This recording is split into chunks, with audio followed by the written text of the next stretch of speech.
Bulldozer justice is no justice.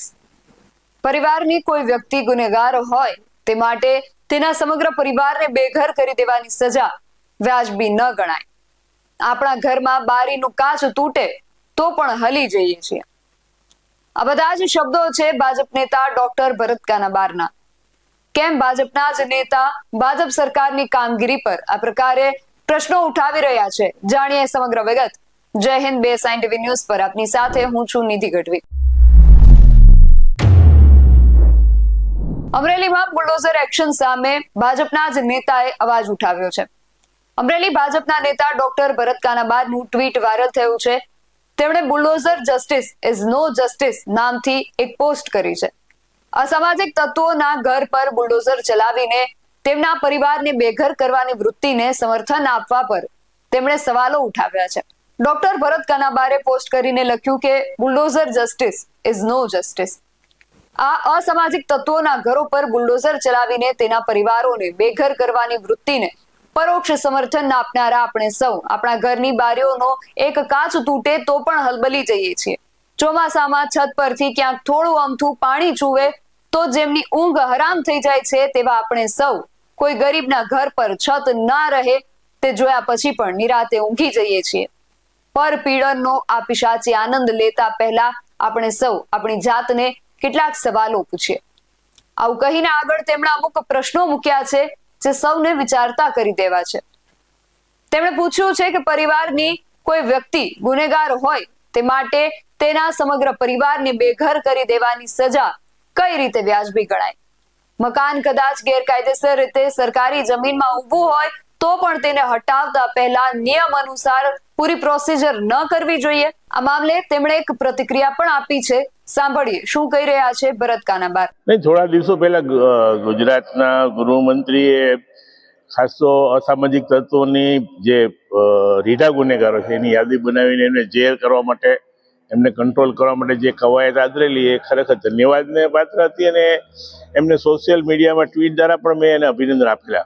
પણ સાથે સાથે એવું જોવા મળ્યું કે ઘણી બધી જગ્યાએ જે ગુનેગારો છે એમની સામે કાયદેસરનું જે કાર્યવાહી થતી હોય એમને સજા થાય એ માટે પોલીસ તંત્ર ચોક્કસપણે ન્યાયિક કોર્ટમાં કાર્યવાહી કરે એ બધું સમજી શકાય.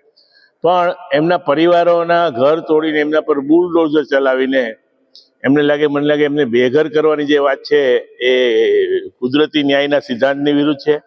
આપણે મધ્યયુગમાં જીવતા નથી અને ખાસ કરીને એમના સમગ્ર પરિવારને એ ગુનેગારના કૃત્યોનો દંડ દેવો મને લાગે કોઈ પણ દૃષ્ટિએ વ્યાજબી નથી. સુપ્રીમ કોર્ટે પણ એના માટે ઘણી બધી ગાઈડલાઈનો હવે લેટ ડાઉન કરી છે અને એ ગાઈડલાઈનોનું તંત્ર બરાબર પાલન કરે. કોઈનું મકાન કે ઘર સરકારી જમીનમાં હોય કે કોઈ અનધિકૃત દબાણ હોય તો એને પણ યોગ્ય નોટિસ આપે, એને બચાવ કરવાનો સમય આપે અને જે કાયદાની જોગવાઈઓ છે એનું પાલન કરીને એમના મકાનને કદાચ તોડવામાં આવે તો હજી કદાચ ક્ષમ્ય ગણાય.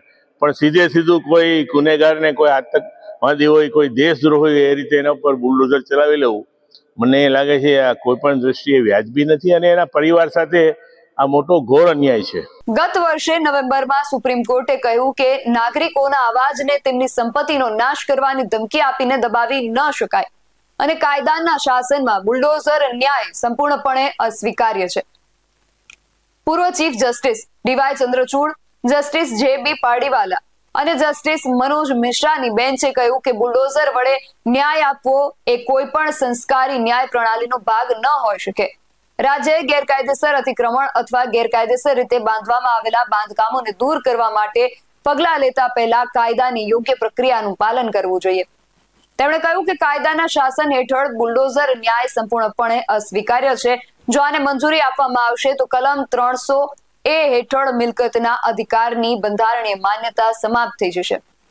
બંધારણની કલમ 300A મુજબ કાયદાની સત્તા વિના કોઈ પણ વ્યક્તિને તેની સંપત્તિથી વંચિત રાખવામાં નહીં આવે.